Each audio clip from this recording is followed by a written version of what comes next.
Imagine you in your organization want to select a person for a specific role, or maybe you want a group of people to share the responsibility and the power to decide certain things.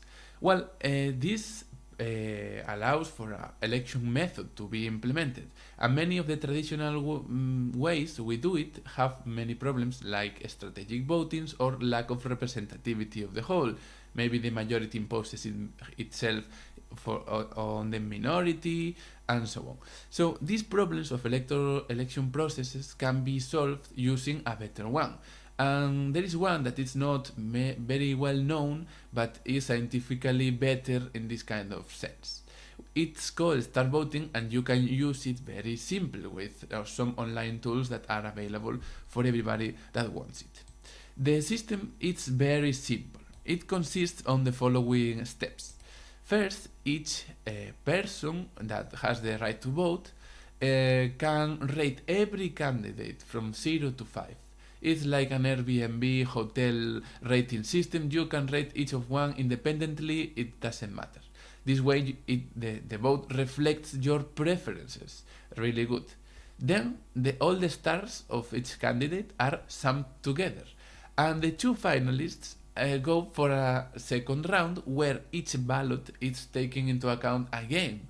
You see in each ballot who of the two finalists prefer this person.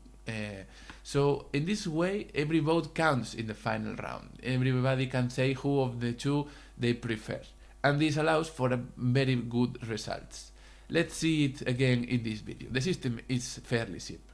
So each of us rates all the candidates from 0 to 5. Then we sum all the stars they have.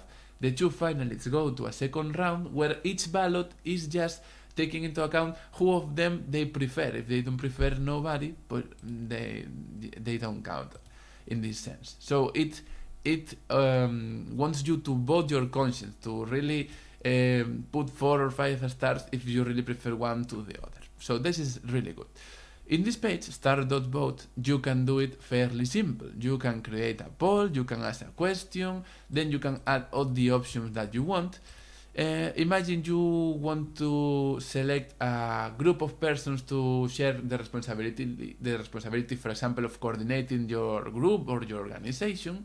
The best way to do it would be to at first make everybody a candidate. But if people are very sure they don't want to be one, they can put themselves out of the race. But for automatically everybody, at least at first, is a candidate. This allows for shy people to be also in the election processes. Once you oblige everybody to present themselves as candidates, you lose some people that are really valuable, but they don't want this kind of exposure, public exposure. So it's good to start in the opposite sense. Everybody is a candidate unless they say no.